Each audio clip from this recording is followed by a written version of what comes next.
कारण हमारे प्रभु परमपिता परमात्मा की कथाओं में है कि या तो आप अति अगर करते हैं तो अति तो सब चीज की खराब है। जैसे आपने अभी सुना होगा, हाथरस में एक घटना घटी थी, वो अंध भक्तों की घटी थी, अति अधिक थी उनको, उनमें श्रद्धा होना एक अच्छी बात है, भाव होना अच्छी बात है, लेकिन अति होना गलत है। तो भोलेनाथ कहते हैं जब जिसको अति हो जाती है या जिसको घमंड आ जाता है, मैं उसका घमंड चूर चूर कर देता हूं। जब समुद्र मंथन हुआ और देवताओं ने अमृत पी लिया, राक्षसों को नहीं पिलाया, तो राक्षस और क्रोधित हो गए। अब वो सोचने लगे देवताओं ने तो अमृत पी लिया, अब इनसे जीता तो जा नहीं सकता, लेकिन परेशान तो किया जा सकता है। अब तो नए नए राक्षसों को भेजे। भगवान शिव के यहाँ आए तो इसी प्रकार शिव ने सभी राक्षसों को मृत्यु दंड दे दिया, मृत्यु के घाट उतार दिया। और सभी राक्षस जब मर गए तो गुरु शुक्राचार्य को बड़ा संदेह हुआ, क्योंकि गुरु जो शुक्राचार्य हैं वो राक्षसों के हैं। अब गुरु क्या करें जब शिष्य ही नहीं है? तो गुरु शुक्राचार्य ने अपनी योग बल से एक प्रजुपंड नाम का एक राक्षस पैदा किया और उससे कहा कि तुम अपनी सृष्टि का विस्तार करो।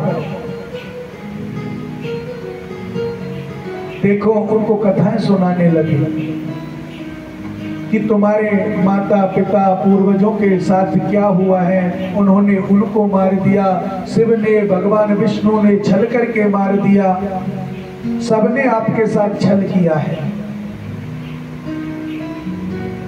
नारद जी उनके पास आए, शुक्राचार्य जी के पास, और कहने लगे आपने तो बहुत अच्छा काम किया है, देवताओं को घमंड हो गया है और वो तो किसी से बात सीधे मुंह करते ही नहीं, क्योंकि नारद जी चाहते थे राक्षसी जो पैदा हुआ है वो मरे। नारद जी का कोई भी प्रस्ताव गलत नहीं होता है, जिसमें जगत की भलाई हो उस बात को नारद जी कहते हैं। तो नारद जी को तो बड़ा संशय हुआ। इधर इंद्र सिंहासन पर बैठ ही गए, क्योंकि तारकासुर को जब मार दिया तो इंद्र का राज्याभिषेक करा दिया, बैठे हुए। तो एक दिन भगवान विष्णु जी के साथ इंद्र ने कहा काफी समय हो गया प्रभु, समुद्र मंथन को हुए और काफी समय से ना तो भोले बाबा आए और ना हम भोले बाबा के पास गए, तो आज ऐसा करते हैं कि हम भोले बाबा के पास चलते हैं। भगवान विष्णु और इंद्र दोनों ही भोले बाबा की तरफ चल दिए। भोले ने देखा कि भगवान विष्णु और इंद्र आ रहे हैं, क्या करना चाहिए? तो एक साधु का रूप धारण कर लिया परीक्षा लेने के लिए। एक साधु का रूप धारण करके और अपने महल से दूर रास्ते पर, जिस रास्ते से वो आएंगे उस रास्ते पर बैठ गए। लंबी लंबी जटाएं, दाढ़ी बड़ी हुई, बालों में तेल भी नहीं लगा, पीले कपड़े पहन लिए और साधु बन गए फक्कड़ बाबा। इंद्र और विष्णु भगवान जब उनके पास आए और कहने लगे भैया बाहर क्यों बैठे हो, क्या भोलेनाथ घर पे है? नहीं। भोले बाबा बिल्कुल शांत बैठे हैं, कोई जवाब नहीं देते। इंद्र एक ऐसा देवता है, उसको बहुत जल्दी क्रोध आ जाता है, छोटी छोटी बातों पर क्रोध कर लेते हैं। और क्रोध और घमंड ये तो भगवान ने किसी का नहीं छोड़ा, तो इंद्र का ही क्यों छोड़े? अब तो जब उन्होंने कहा कि तुम्हें सुनाई नहीं देता, हम दोनों आपसे कब से पूछ रहे हैं, कि भोलेनाथ घर पे हैं या नहीं, बताते नहीं हो। भोले बाबा चुपचाप बैठे हैं, सुन रहे हैं। उनको था कि मैं इंद्र के घमंड को आज चूर चूर कर दूंगा। भोले बाबा ने एक शब्द नहीं बोला। इंद्र को फिर गुस्सा आ गया। इंद्र ने हाथ में शस्त्र ले लिया। अब इंद्र को क्या पता ये भोलेनाथ है, वो तो महात्मा समझ रहे थे। इंद्र ने जैसे ही प्रहार किया भोलेनाथ पर, तो भोलेनाथ ने हाथ से रोक करके उसको चूर चूर कर दिया। खड़े हो गए, खड़े होकर कहने लगे, किससे मिलने आए हो, कौन हो?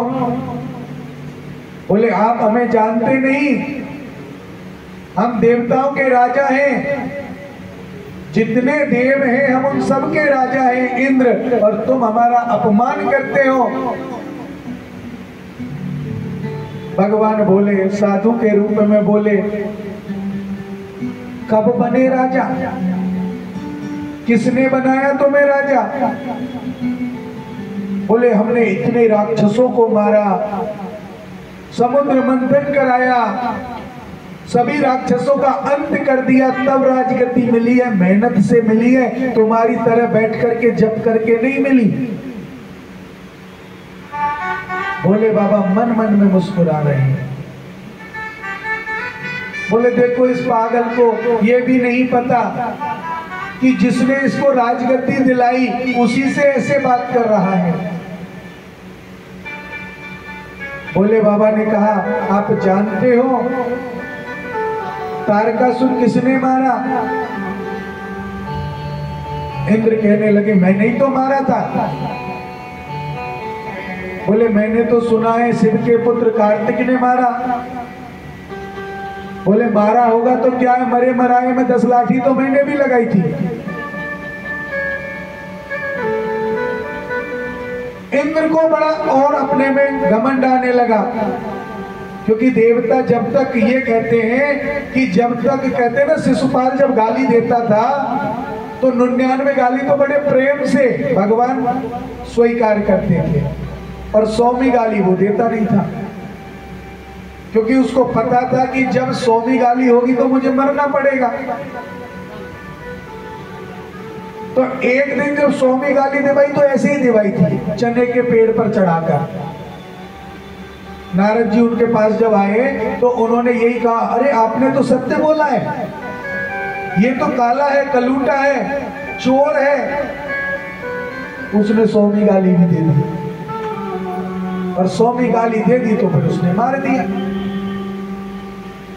तो सबसे पहले यही है कि जब हमारे पाप बढ़ते हो और कुछ घट रहा हो, सजा हमें मिल नहीं सकती, तो भगवान कोई ना कोई ऐसा रास्ता दिखाएगा कि हमारे पाप और बढ़े, गड़ा भर जाए और फिर वो फूट जाए। इसी प्रकार भोलेनाथ इंद्र के घमंड को चूर चूर करने के लिए बार बार उनसे कह रहे हैं। बोले बाणासुर किसने मारा? बोले तुम्हें पता नहीं, मैं देवताओं का राजा हूं, देवताओं के आगे गया था, सारे देवता मेरे पीछे थे, और तुम ये सब क्यों पूछते हो? जो हमने तुमसे पूछा है वो तो जवाब तुमने दिया नहीं। बोले बाबा घर पर है या नहीं, ये प्रश्न हमने तुमसे पूछा है, तुम तो हमसे प्रश्न करने लग गए। भगवान विष्णु ने कहा, भगवान विष्णु शांत खड़े थे, उन्हें पता था ये शिव है, वो बिल्कुल शांत थे। उन्होंने इंद्र से कहा, इंद्र योग इंद्रा को खोलो। योग इंद्रा होती है जो हमारी ये तिलक हम जहाँ लगाते हैं, जिसे ज्ञान चक्षु भी बोलते हैं, इसको योग इंद्र बोलते हैं। जो अब इंद्र अपने लिए बोलता था कि मैं योग इंद्र को देख करके सबको देख लेता हूँ, तो बोले अपनी योग इंद्रा को खोलो। इंद्र ने आंखें बंद की कि ये कौन है, देखने लगे तो सांप ही सांप दिखाई दे। बोले बाबा दिखाई नहीं दे, इतने सारे सांप। इंद्र तो उछट गए, आंखें खोल ली। बोले ये तो महाराज कोई जादूगर लगता है। सपेरा है सपेरा, पता नहीं कहां से सांप पकड़ करके लाया है। इतने सांप है इसका, तो ये तो नागराज है कोई ना कोई। हो सकता है वासुकी नाग हो सकता है तक्षक नाग हो, लेकिन ये नाग है। विष्णु भगवान बोले भाव से देखो। फिर इंद्र ने आंखें बंद की तो इंद्र को सिर्फ मोर मोर दिखाई देने लगे। और मोर के ऊपर जब मुखड़े पर देखता है, मोर की जो मुकुट होता है मोर का, उस मुकुट पर उनको चंद्रमा दिखाई देने लगा। भगवान पूछ रहे क्या दिख रहा है? इंद्र आंखें नहीं खोल रहे क्योंकि अच्छा स्वरूप दिख रहा है। बोले महाराज मोर ही मोर दिखाई दे रहे हैं, पता नहीं कितना बड़ा जादूगर है ये महात्मा। उसने कहा जादूगर है। अब तो भगवान विष्णु उनसे कहने लगे भैया एक बार आस्था से देख लो, भाव लाके श्रद्धा लाके देख लो ये कौन है। जब इंद्र ने अपने मन में उमापति का ध्यान किया और ध्यान करके कहा हे उमापति महादेव मुझे ऐसी शक्ति दो कि जो मेरे सामने ये महात्मा बैठा है ना इसका प्रत्यक्ष दर्शन हो जाए, ये कौन है। और इंद्र ने आंखें बंद की और देखा तो मेरे शिव शंभु उस साधु रूप में बैठे हुए थे। तो इंद्र उनके साथ आकर के उनका नाम धर दिया धामा। इंद्र ने शिव जी को मजाकवश बोल दिया धामा। अब धामा बोला तो भगवान नाराज हो गए और इंद्र को मारने के लिए दौड़े कि आज मैं इंद्र को नहीं छोड़ूंगा, आज तो इंद्र को मारकर रहूंगा। उन्होंने कहा कि ये मेरा नाम धामा रखता है, आज तो मैं इसे जीवित नहीं छोड़ूंगा। तो भगवान विष्णु ने बहुत सुंदर उनकी स्तुति की। स्तुति करते करते भगवान विष्णु ने कहा हे देवों के देव महादेव ये तो अज्ञानी है और इसीलिए मैं इसको लाया हूं कि इसके मन में अहंकार आ गया था और उस अहंकार को अगर मैं इसको उपदेश देता तो शायद नहीं मानता, और आप तो देवों के देव हैं, आपने उपदेश देंगे तो ये मान जाएगा। इतना जब सुना तो भोलेनाथ शांत हो गए और उन्होंने कहा कि उनको उपदेश देने लगे इंद्र राजा का अर्थ समझते हो क्या है? राजा खुद भूखा रह जाए लेकिन प्रजा को भूखा नहीं रखता। आपने एक कथा सुनी थी ना, इंद्र से कह रहे हैं भोलेनाथ कि जब दुर्वासा ऋषि मोरध्वज ध्वज के यहाँ आए तो मोरध्वज ध्वज से कहा था कि हम तो भोजन करेंगे लेकिन जो हमारा ये शेर है ना ये एक बच्चे का भोजन करता है, बच्चे को खाता है। और आप तो महाराज राजा हो यहाँ के। महाराज मोरध्वज से कहा था कि आप तो यहाँ के राजा हो, आप तो प्रजा में से किसी का बच्चा लेके आओ और काट के हमारे शेर के सामने डाल दो तभी हम भोजन करेंगे। तो मोरध्वज राजा ने कहा नहीं स्वामी, ये पूरी जो प्रजा है ना मेरी संतान स्वरूप है, मेरे बेटे के समान है, मैं मेरा बेटा काट के डाल सकता हूं। उस समय मोरध्वज ने अपने बेटे को आरे से बीच से काट करके शेर के सामने डाल दिया और शेर में से भगवान विष्णु प्रकट हुए। हाँ। और बच्चे को तो जन्म जीता किया ही किया था और दुर्वासा जी को आशीर्वाद दिया। क्या हुआ? इंद्र बोला महाराज मैं कौन सा गलत काम करता हूँ, प्रजा को मैं अपने तन मन और धन तीनों से सेवा करता हूँ। हाँ। भोलेनाथ तो बोले जब भी कोई कष्ट आता है ना इंद्र तो आप आगे नहीं आते। इंद्र की आदत ऐसी है कि अगर चार दोस्त हो तो चारों दोस्त एक जैसे तो नहीं हो सकते। एक लड़ाकू सा हो, एक डरपोक सा हो, तो जो डरपोक सा हो वो गाली देके और फिर भाग जाए पीछे, और जो लड़ाकू सा हो वो पिटने लग जाए बेचारा। तो इंद्र का कभी भी किसी भी कथा में ये नहीं आया होगा, आपने कभी नहीं सुना होगा कि इंद्र ने किसी से युद्ध किया। आज तक किसी कथा में इंद्र का अगर युद्ध हुआ है तो शिव जी के साथ हुआ है, अज्ञानतावश ब्रह्मा जी के साथ हुआ है, वो भी अज्ञानतावश हुआ है। क्योंकि जब इन्होंने परीक्षा ली तो दूसरा वेश धारण करके गए, तो इसके कारण इनका युद्ध हो गया। अब तो इंद्र ने भगवान भोले के श्री चरणों में सर को रख दिया और कहा, प्रभु जो मेरे से अज्ञान में गलती हुई है उसे आप क्षमा करें, अब के बाद ऐसी कोई गलती नहीं होगी। और प्रभु मैं आपसे एक ही वरदान चाहता हूं कि अब मेरी इच्छा जो है वो मिट जाए। इंद्र को बहुत इच्छाएं होती थी। तो भगवान वहां से उनको आशीर्वाद देकर के अपने महल में चले गए और इंद्र और विष्णु भगवान अपने अपने धाम को चले गए। इधर शुक्राचार्य की बड़ी टेंशन बढ़ी कि राक्षस तो है नहीं, क्या करूं मैं, किसको शिक्षा दूं। और शुक्राचार्य जी राक्षसों के गुरु हैं, और पहले एक नियम हुआ करता था, जिसका जो गुरु होता था वही उनके घर में पूजा पाठ यज्ञ अनुष्ठान हवन किए करते थे। जैसे कृष्ण भगवान का जन्म हुआ, उस समय कृष्ण भगवान जब गोकुल आए थे मथुरा से जन्म लेकर, तो पुत्र तो वसुदेव के थे, कहलाए नंद बाबा के। तो उनके यहाँ वसुदेव के कुल गुरु आए, तो उन्होंने उनसे कहा कि नामकरण कर जाओ। तो उन्होंने बोला मैं नहीं कर सकता आपके बच्चे का, मैं वसुदेव का पंडित हूं। अब उन्हें क्या पता कि बच्चे भी वसुदेव के हैं। तो पहले जो गुरु हुआ करते थे वो अपने इष्ट और निष्ठ दोनों से रहते थे। इष्ट पर विश्वास था और निष्ठा के साथ अपना जीवन यापन करते थे। तो उन्होंने कहा, उस समय जो ब्रह्मा विष्णु जी और उमापति महादेव तीनों जब विराजमान थे, इंद्र पर क्रोध हो रहा था तो उनके पसीने पर ज्वाला निकली, माथे पर पसीने के साथ ज्वाला निकली, क्रोध अग्नि। अब शिव जी से भगवान विष्णु बोले, महाराज इस क्रोध अग्नि को कौन सहन कर सकता है।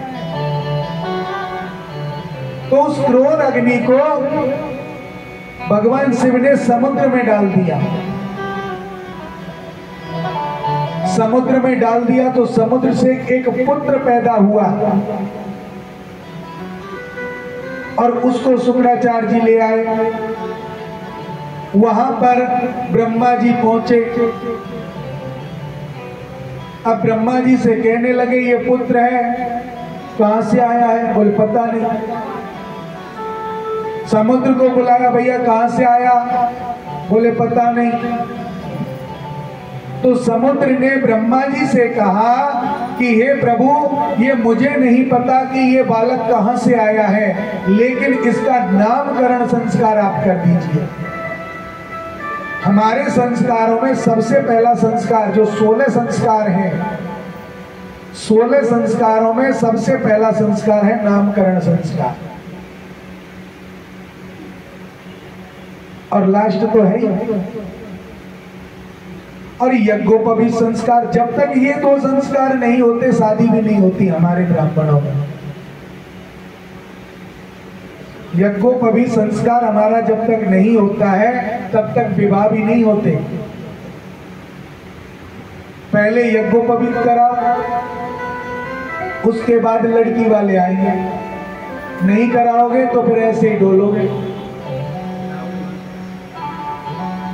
तो इस प्रकार समुद्र ने कहा, महाराज इसका नामकरण आप कर दीजिए।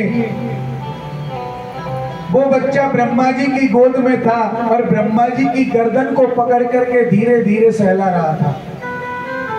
और जब बच्चा गोद में होता है और किलोल क्रियाएं करता है, खेलता है, तो बड़ा प्यारा लगता है। ब्रह्मा जी खुश हो रहे हैं और वो लड़का जो था वो ब्रह्मा जी के गले को दबाते जा रहा था। ब्रह्मा जी उस गले को छुड़ा नहीं पा रहे थे। जब ब्रह्मा जी ने गले को छुड़ाने की कोशिश की तो उनकी आंखों में आंसू आ गए, और जैसे ही आंसू आए तो उसने गला छोड़ दिया। तो ब्रह्मा जी ने समुद्र से कहा, भैया तुम्हारे इस बच्चे का नाम मेरी आंखों से जल गिरा है ना, तो इसका नाम जलंधर होगा। अब जलंधर होगा, समुद्र ने कहा जलंधर तो होगा, लेकिन अब इसको कौन पढ़ाए, शिक्षा कौन दे? बोले शुक्राचार्य जी। तो शुक्राचार्य जी को जलंधर को दे दिया कि इसको शिक्षित दीक्षित कर दीजिए। अब जब जलंधर बड़ा हुआ तो पूछने लगा कि हम कहां से आए, कौन है, हमारा वंश क्या है। अब शुक्राचार्य जी को तो पता नहीं कि कहां से आए हैं। उन्होंने उनका वंश राहु केतु से जोड़ दिया। बोले तुम्हारे बाबा हुए थे, देवताओं ने समुद्र मंथन किया, उसमें भगवान विष्णु ने तुम्हारे बाबा का गला काट दिया। अगर कोई किसी व्यक्ति से आके कहे कि तुम्हारे बाबा को या तुम्हारे पिताजी को फलाने ने मारा है, तो कोई बच्चा ऐसा है जो सहन करेगा?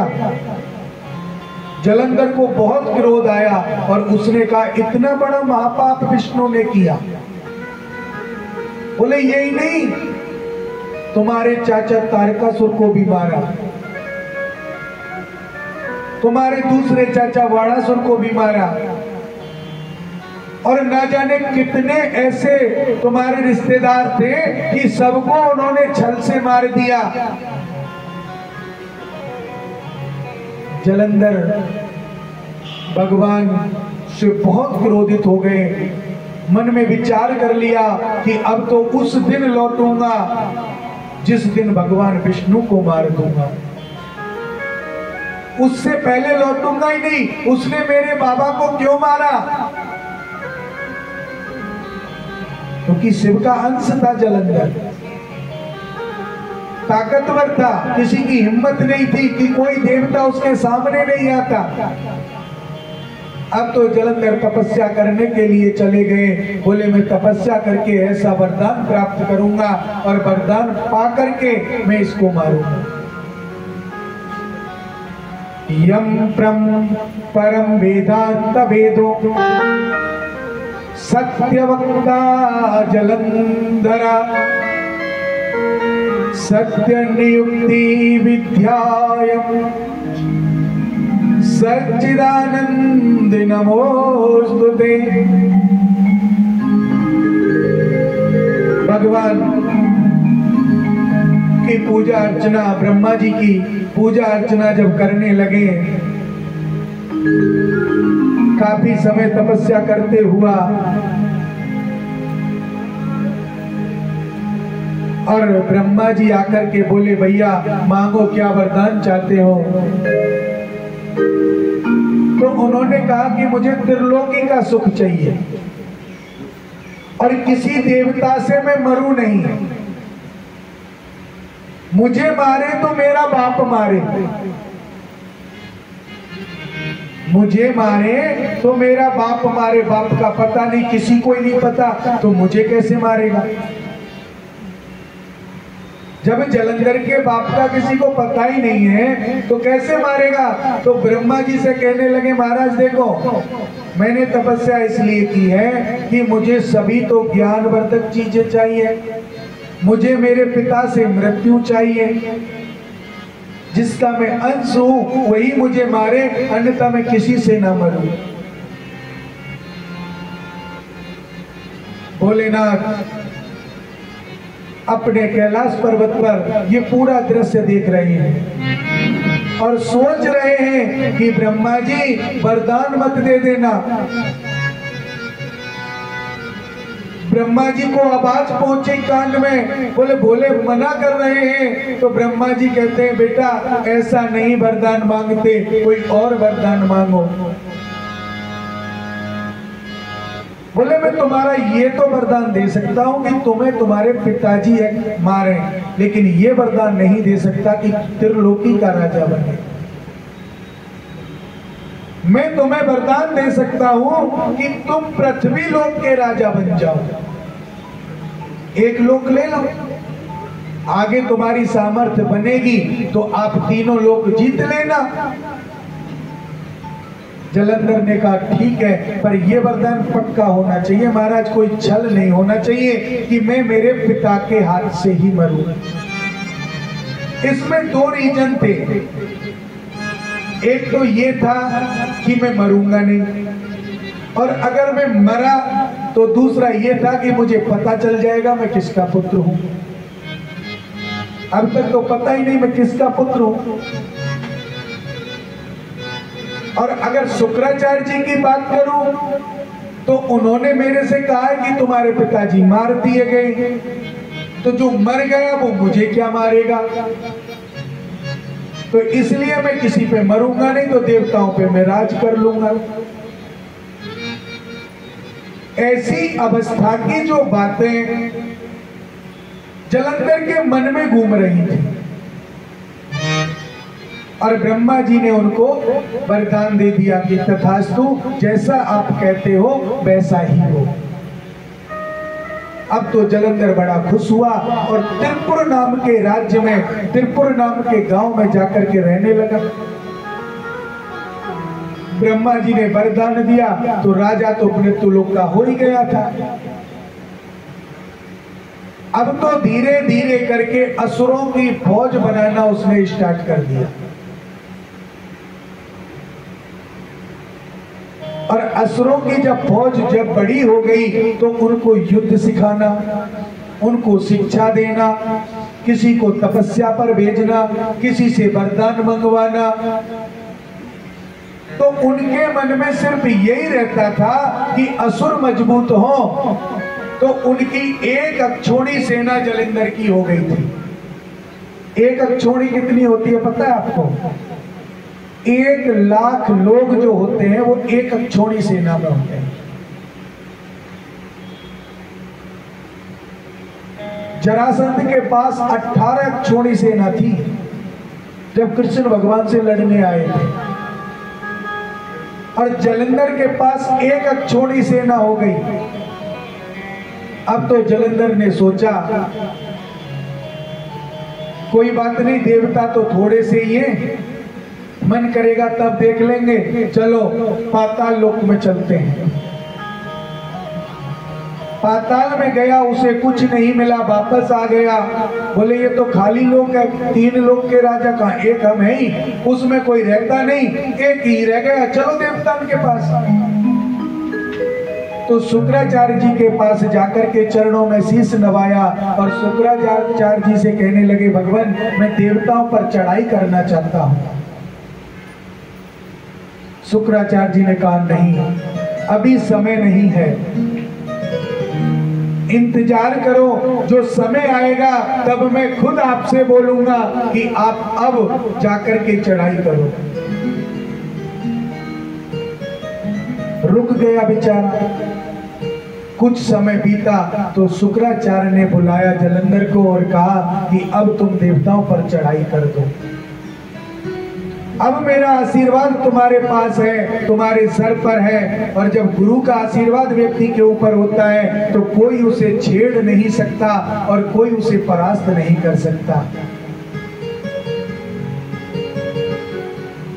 अब तो जब अपनी सेना को लेकर के आगे को जब वो चले तो जो देवता मिले उन्हें बंदी बना ले, जो देवता मिले उन्हीं को बंदी बना ले।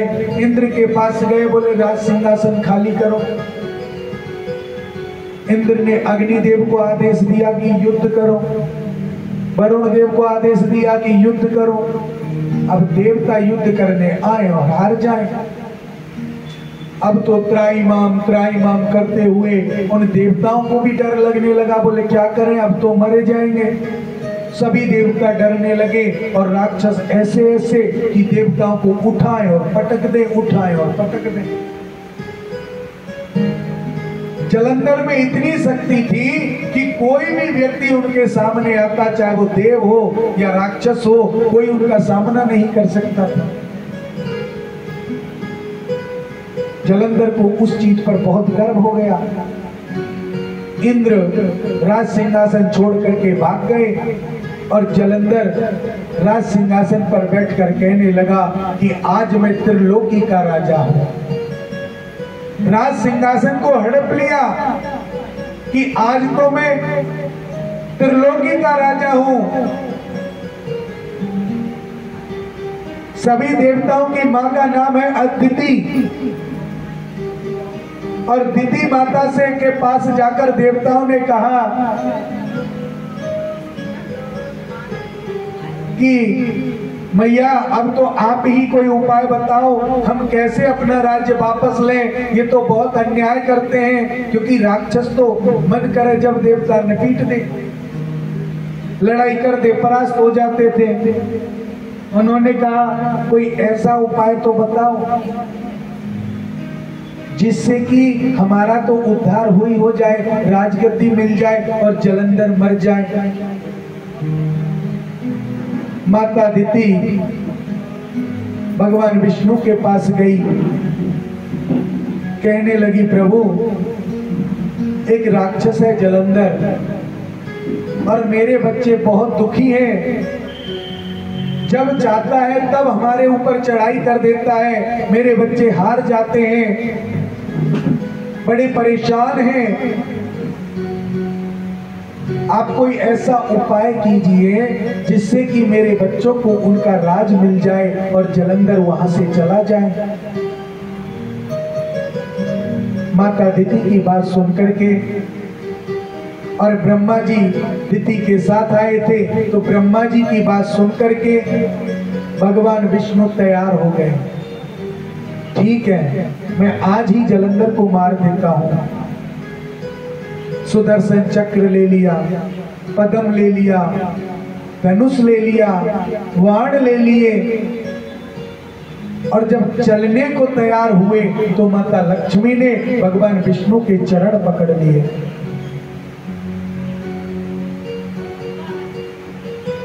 माता लक्ष्मी ने जब चरण पकड़े तो कहने लगी कैलास शिखरे रम्ये भक्ति संसाधिनायकम प्रणम्य पार्वती भक्त्या शंकरम परमुच्यते। अरे भगवान विष्णु, आपको पता नहीं वो शंकर का पुत्र है, शंकर का अंश है और मेरा भाई। क्योंकि लक्ष्मी जी कहां से पैदा हुई?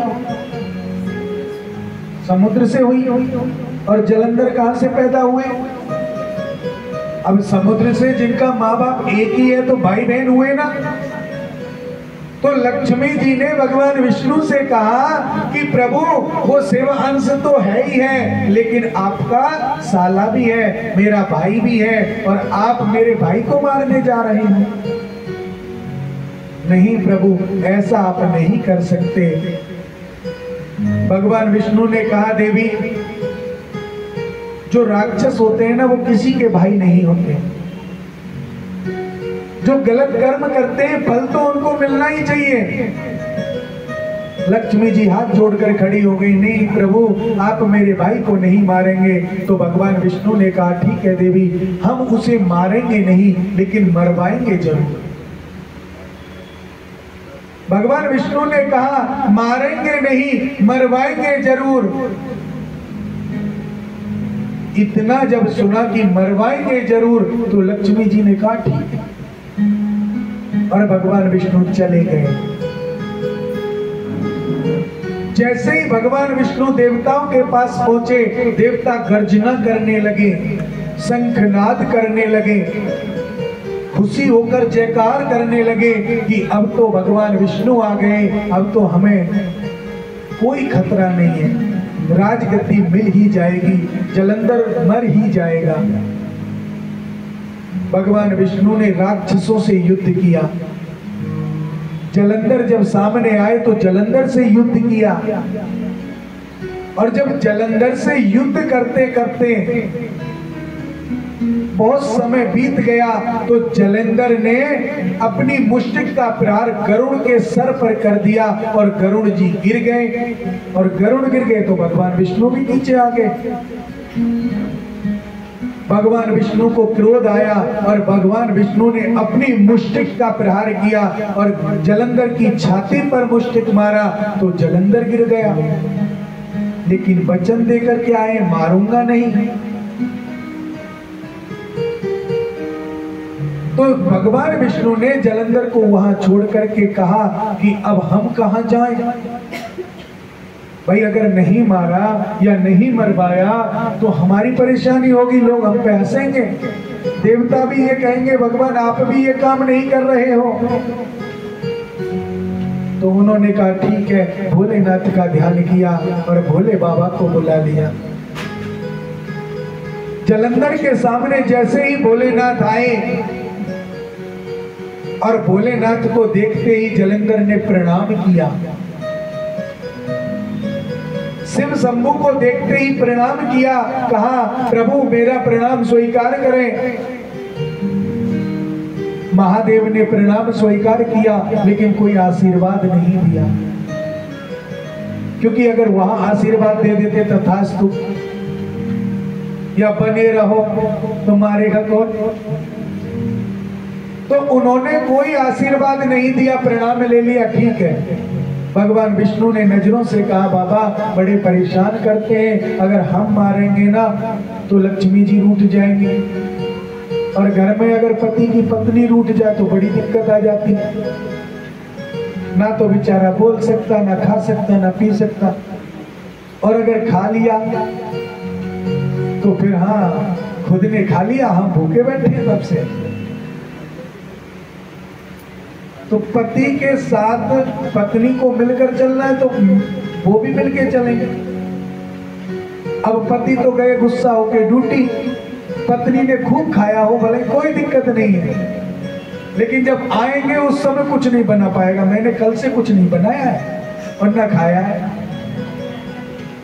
तो ऐसी अवस्था में ऐसे भोले बाबा से भगवान विष्णु कहने लगे कि देखो अगर हम मारेंगे तो लक्ष्मी जी नाराज हो जाएंगी, गृह युद्ध होगा, गृह कलेश बढ़ेगा। लेकिन एक चीज है प्रभु, आप मारोगे ना तो माता लक्ष्मी कुछ नहीं बोलेंगी। तो इधर जलंधर ने भगवान भोले के साथ युद्ध करना प्रारंभ किया और मेरे भोले ने त्रिशूल लेकर के जलंधर के सीने पर वार किया और जलंधर को मार दिया। बोलिए उमापति महादेव की जय।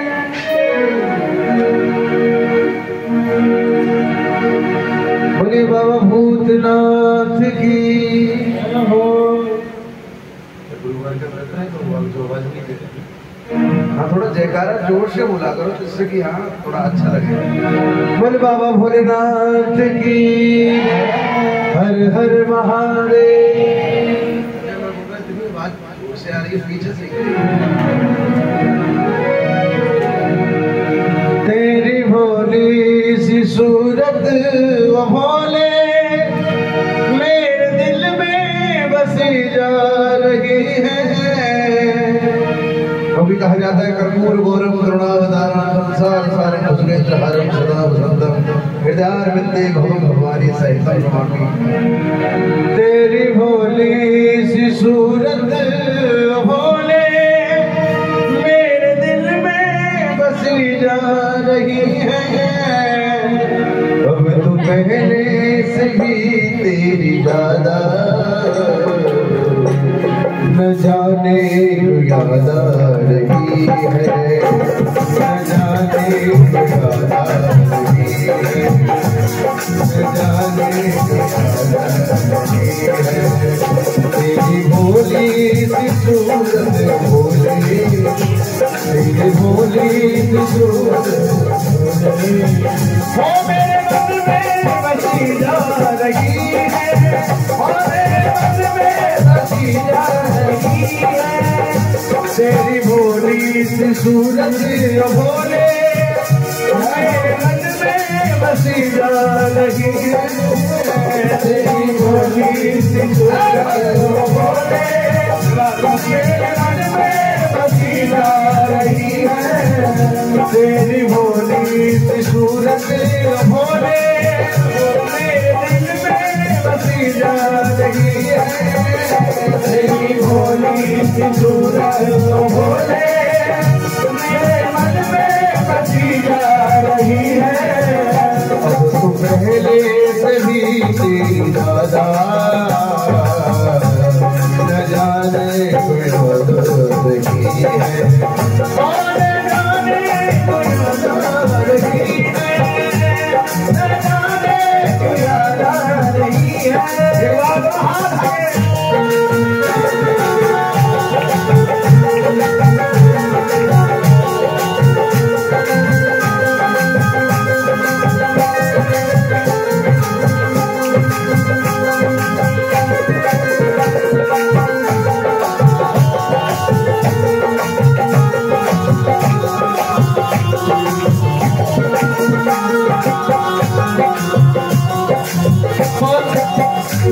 इन आँखों से रिश्ता पुराना कहाँ मिलोगे बता दो ठिकाना इन आँखों से रिश्ता पुराना कहाँ मिलोगे बता दो ठिकाना तेरी आँखों से रिश्ता पुराना कहाँ मिलोगे बता दो ठिकाना आँखों से रिश्ता पुराना बता दो ठिकाना कहा जाता है कि बहुत रोते हैं हम मगर दामन हमारा नम नहीं होता कि बहुत हुआ करते हैं हम मगर दामन हमारा नम नहीं होता है ना आंसुओं के बरसने का कोई मौसम नहीं होता फिर भी हम भक्तगण दुनिया वाले अपने दुश्मनों के बीच भी बेकूफ रहा करते हैं क्योंकि हमारे ऊपर से हमारे भोले नाथ की दुआओं का खजाना कभी कम नहीं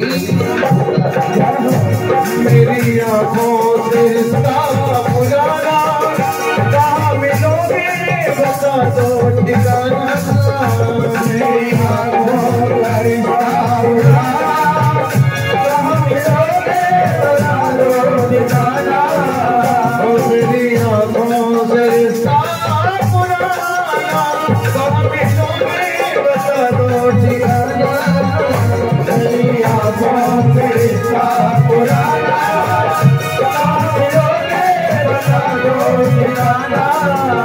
तेरी भोली सूरत भोले मेरे मन में बसी जा रही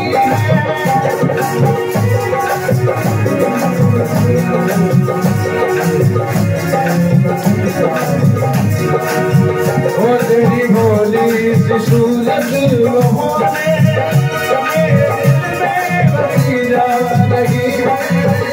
तेरी भोली सूरत भोले मेरे मन में बसी जा रही है वो तेरी भोली सूरत भोले मेरे मन में बसी जा रही है तेरी भोली सूरत भोले मेरे मन में बसी जा रही है तो पहले से भी तेरी दादा अब तो पहले से भी तेरी दादा न जाने क्यों आ रही है न जाने क्यों आ रही है न जाने क्यों आ रही है न जाने क्यों आ रही है न जाने क्यों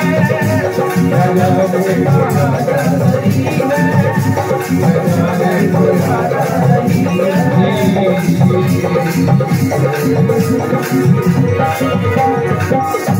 बाबा भोलेनाथ की जय हर हर महादेव बोलिए उमापति महादेव की अगोचरम तथा गम्यम नाम रूप विवर्जितम शब्दम तद विजानिया ब्रह्म जैसा शाश्वतम। भगवान इंद्र ने भोलेनाथ का स्वाशीष लेकर के और सिंहासन पर विराजमान हुए और भोले बाबा से क्षमा मांगी, हे प्रभु जो मेरे से गलती हुई थी उसे आप क्षमा कर दें। एकम नित्यम विमलमचलम सर्वधि साक्षी भूतम भावातीतम त्रिगुण रहितम सद्गुरुम तम नमामि। इंद्र ने बृहस्पति के चरणों में प्रणाम किया, क्योंकि देवताओं के गुरु हैं बृहस्पति।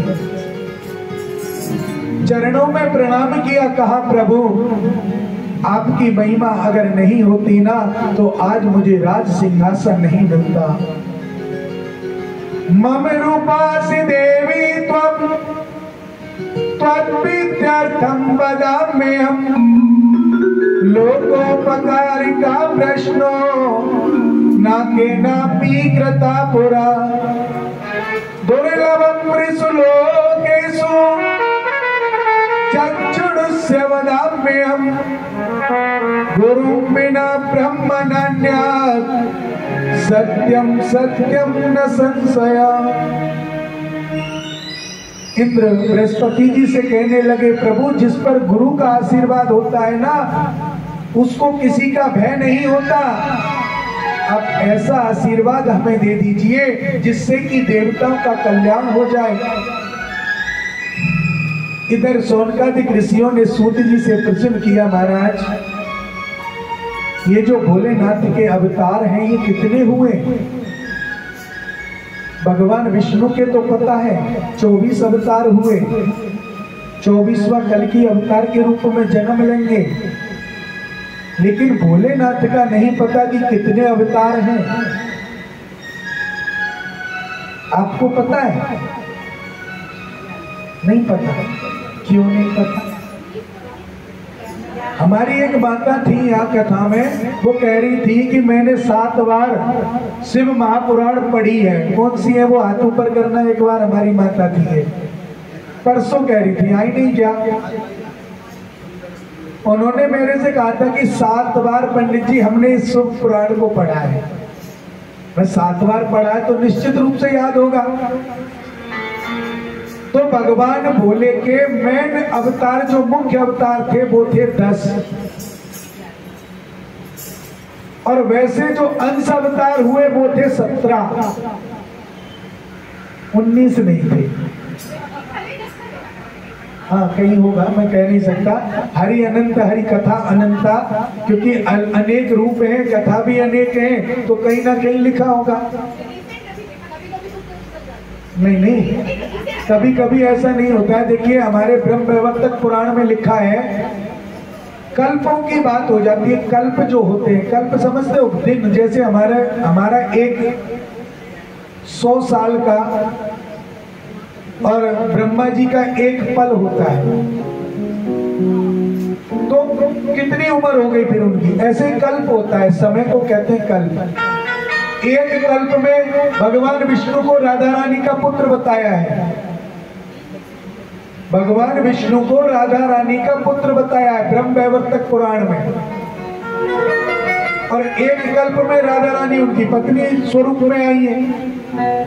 अगर हम यहाँ दोनों बोलेंगे तो कहेंगे पागल है पंडित जी, कभी बेटा बना रहा है कभी पति बना रहा है। तो हरि अनंत हरि कथा अनंता, इनकी कथाएं जैसी हैं हमें श्रवण कर लेनी चाहिए, शंका नहीं करनी चाहिए।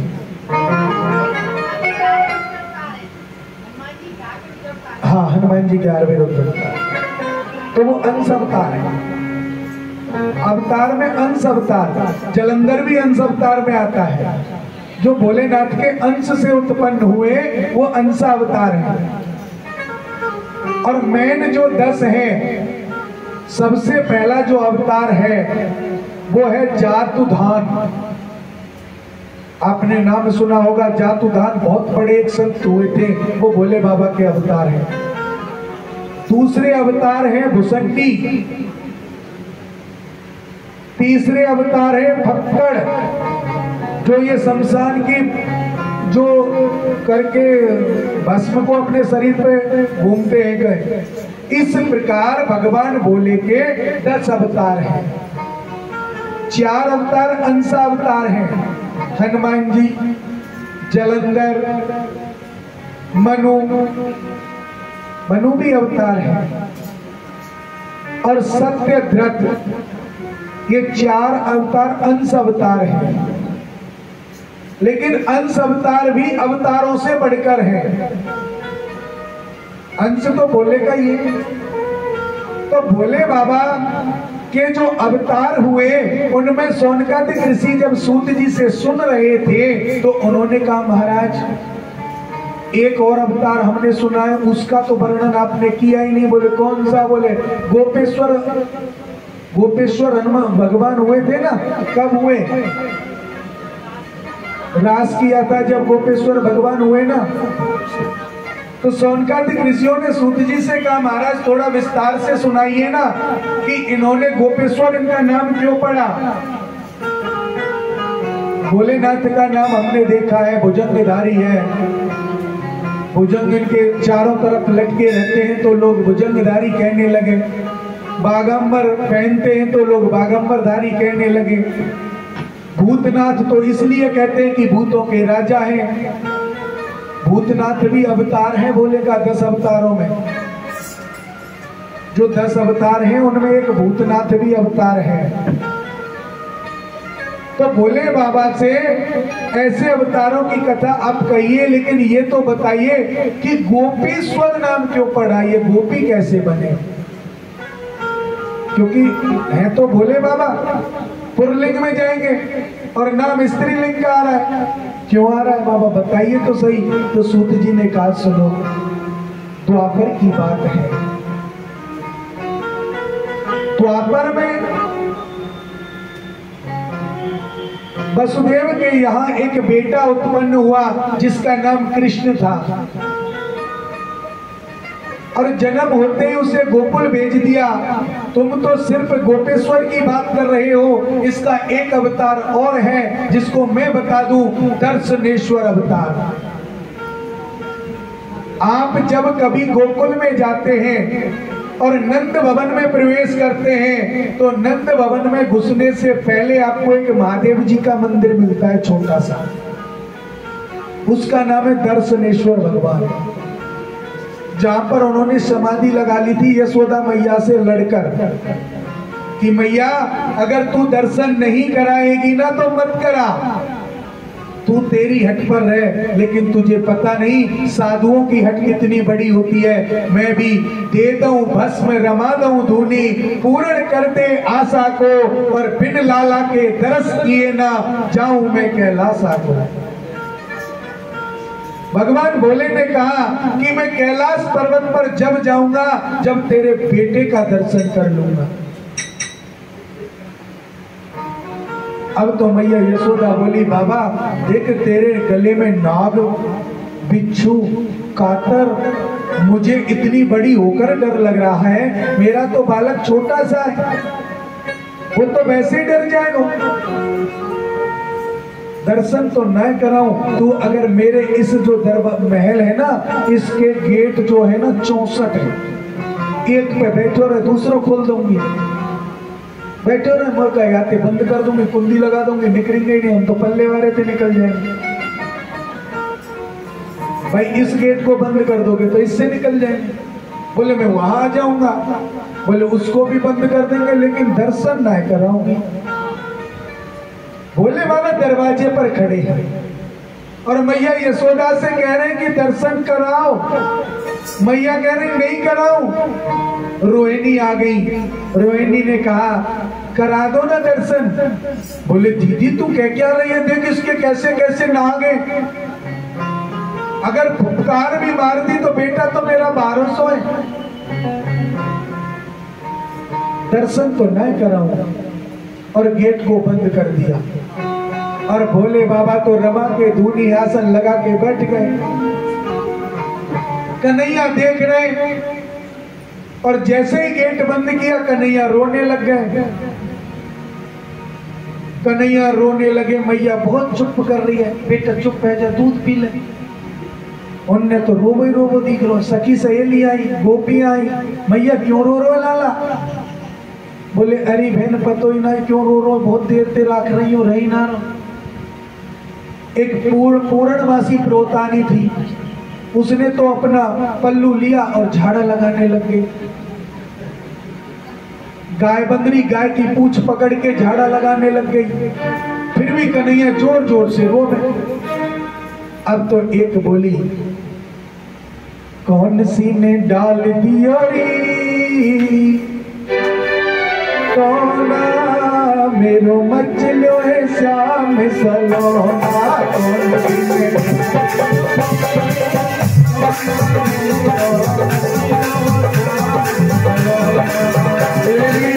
मचलो श्याम सलोना,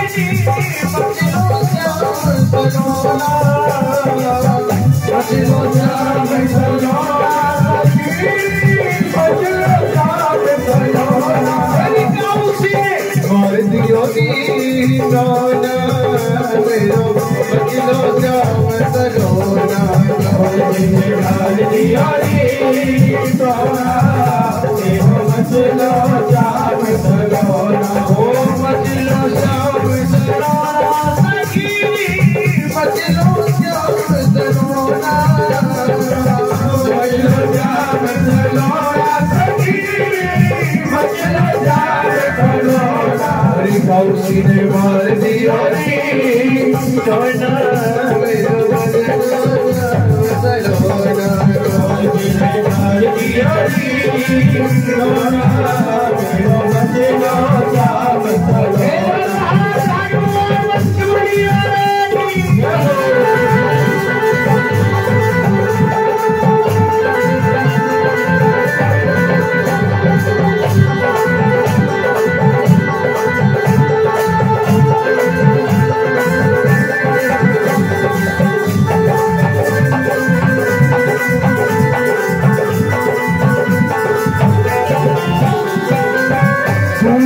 पीवे लाला नहीं खावे, नाले माखन लोला, दूध पीवे गई तो नहीं खावे, माखन लोला, दूध पीवे लाला नहीं खावे, नाले माखन लोला, दूध पीवे तो नहीं खावे, नाले माखन लोला।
बचलो श्याम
सच्चिदानंद रूपाय विश्वोत्पत्त्यादि हेतवे तापत्रय विनाशाय श्री कृष्णाय वयं नमः।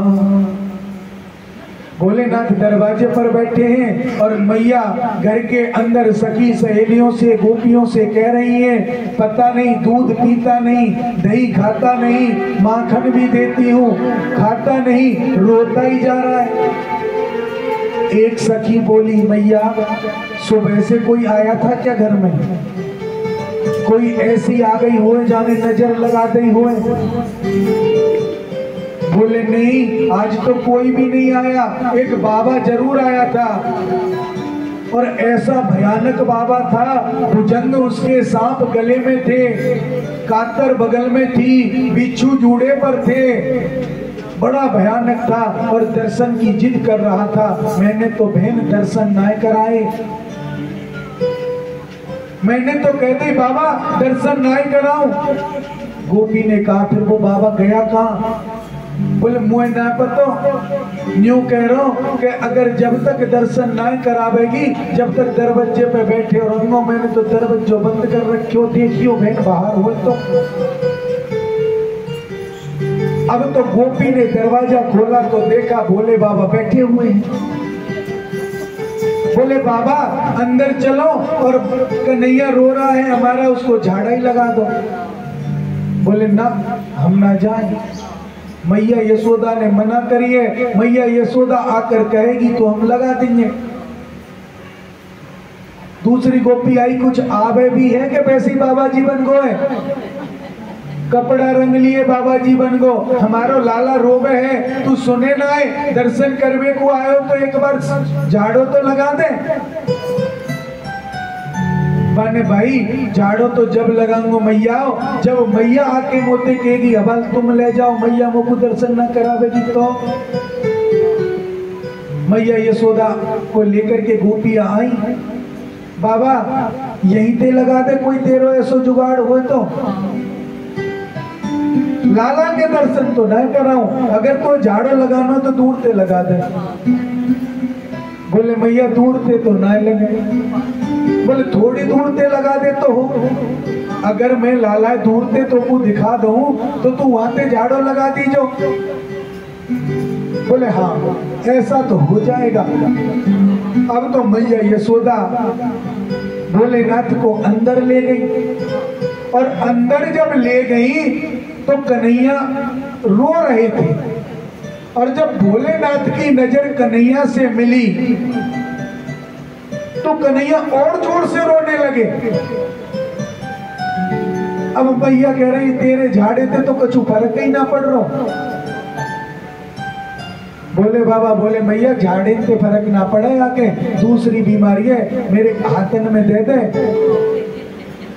और जब तू मेरी गोद में दे देगी ना तो मैं यहाँ को पक्को गंडा करके जाऊंगा, कबू नहीं रो है, मैं ना दूं तेरी गोद में। अगर इस ये सांप नीचे उतर आया तो बोले मैया कछु ना हुए, तू जा एक सामने डरप रही है ना मैया, ये तो शेर सैया पे सोवे, शेष नाग पे या को विचरण करे, तेरो लाला तो नागन को नाग है। ए बाबा सुन, धन चाहिए, दौलत चाहिए, पैसा चाहिए, हीरे चाहिए, मोती चाहिए, ले जा अभी।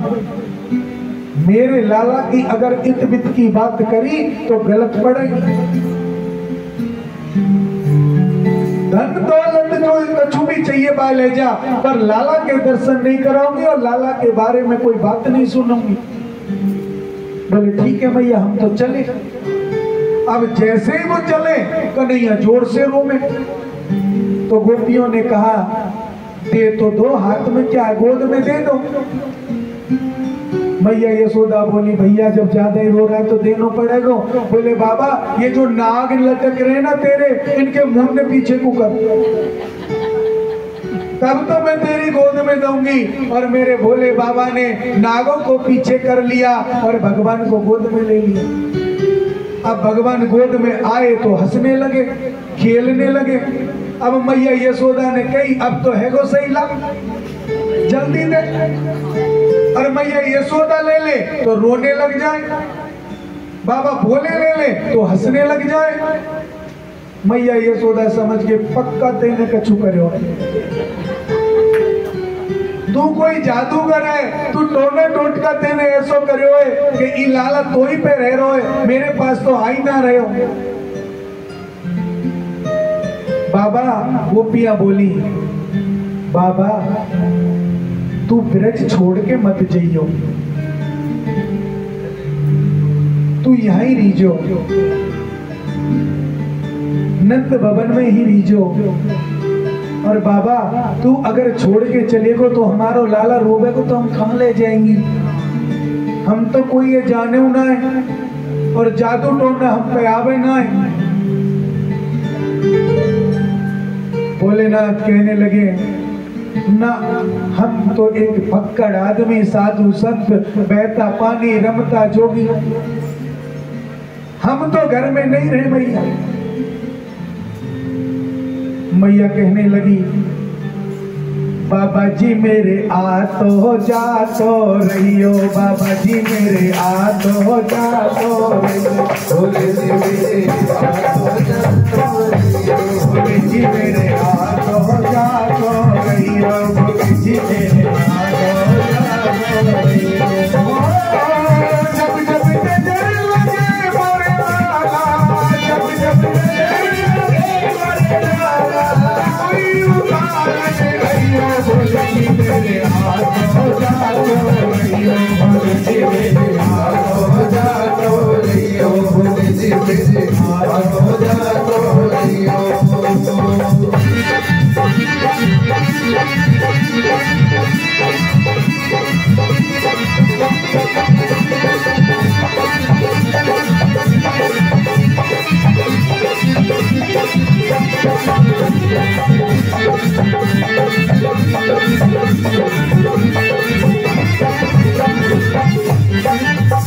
मैया कहने लगी बाबा सुंदर सो मंदिर बनवाओ, सुंदर सो मंदिर बनवाओ, सुंदर सो मंदिर बनवाओ, सुंदर सो मंदिर बनवाओ, तेरो गालों में खिलवाओ, तेरो गालों में खिलवाओ, ऐसी बात करियो भोले जी मेरे आ तो जा तो रहियो, भोले जी मेरे आ तो जा तो रहियो, भोले जी मेरे आ तो जा तो रहियो। जब जब नजर लगे मोरे लाला, जब जब नजर लगे मोरे लाला, कोई उतार के रहियो, भोले जी मेरे आ तो जा तो रहियो, भोले जी मेरे आ तो जा तो रहियो, भोले जी मेरे आ तो जा तो रहियो। बोलिए उमापति महादेव की जय हो। मैया कहने लगी बाबा अगर यहाँ ना रहे ना तो मेरे घर जरूर आतो जातो रहियो, और अगर तू यहाँ रहने की सोच रहे हो ना तो बहुत बढ़िया सो सुंदर सो मंदिर बनवाऊं और वही रीजो खाने को दूंगी, पहनने को दूंगी, सेवा करियो। और बाबा यही रीजो बोले बाबा बोले मैया रह तो जाऊं पर मेरा मंदिर तो नंद भवन के अंदर बनाना पड़ेगा और ऐसी जगह बनाना पड़ेगा मैया कि जब तू तेरे लाला को स्नान करावे ना वो स्नान को जल मेरे ऊपर आवे। बोले बाबा ऐसी बात मैया यशोदा से कह रहे। मैया यशोदा ने कही ठीक है बाबा करा दूंगी मंदिर तेरो ऐसी जगह। तो वहां पर भगवान भोले का नाम पड़ा था दर्शनेश्वर। दर्शन करने के लिए भगवान की आई। बोलिए दर्शनेश्वर भगवान की। सूत जी ने कहा सौनकादिक ऋषियों दर्शनेश्वर महादेव एक विराट अवतार नहीं था, एक सौम्य अवतार था, सरल अवतार था। उसके बाद सौनकादिक ऋषियों ने कहा दर्शनेश्वर की तो आपने बहुत अच्छी हमें सुना दी प्रभु, लेकिन ये तो बताइए कि गोपेश्वर कैसे पड़ा। एक बात समझ में नहीं आई, दर्शनेश्वर तो पुल्लिंग हो गया और गोपेश्वर हो गया स्त्रीलिंग, ये समझ में नहीं आ रही। आप इसको विस्तार से कहें। सूत जी कहने लगे हे ऋषियों मेरे भोले ने समय समय पर जो अवतार लिया है ना उनका बहुत बड़ा महत्व है। अगर गोकुल में भोलेनाथ दर्शन करने नहीं आते तो कन्हैया गोकुल से वृंदावन नहीं जाते, ये पक्की बात है। क्योंकि जब कंस को मालूम हुआ कि भोलेनाथ दर्शन करने आए हैं गोकुल में तो पहले तो उसने पूतना और बकासुर ही भेजे, बाद में अघासुर, ताड़कासुर और जाने कौन कौन से सुर भेज दिए कि जब भोलेनाथ आए तो ये देवकी का 7वां पुत्र है, 8वां। तभी तो दुखी होकर के गए थे वो वृंदावन। और आज आप लोग वृंदावन तो तुरंत भग जाए, गोकुल कोई ना जाए। वृंदावन तो रात को यहाँ पे चलेंगे 2 घंटा में वृंदावन, लेकिन जहां उन्होंने लीलाएं की है छोटी छोटी मिट्टी खाने वाली जो लीलाएं की है, खेलने वाली माखन चोरी लीला, उन लीला ने देखने तो तुम जाए ना। और जिसने एक बार गोकुल के दर्शन कर लिए ना, नंद भवन में दर्शन कर लिए ना, कहते हैं रमण रे तिलो क्यों नहीं कियो न यमुना पान, रे जग मूरख का जानी तेने ब्रज रज की खान। ब्रज की जो रज है ना उसका बहुत बड़ा महत्व है। रमण रेती आश्रम में जब जाते हैं ना तो वहां हमारे जो पंडा होते हैं ना, पंडे लोग बहुत अच्छे होते हैं भैया, इतने अच्छे होते हैं कि आप पर्स भर के ले जाओ यहाँ पे नोटन के, उधर पे वापसी आएंगे तो किराया छोड़ दे, वो बहुत बड़ी बात है।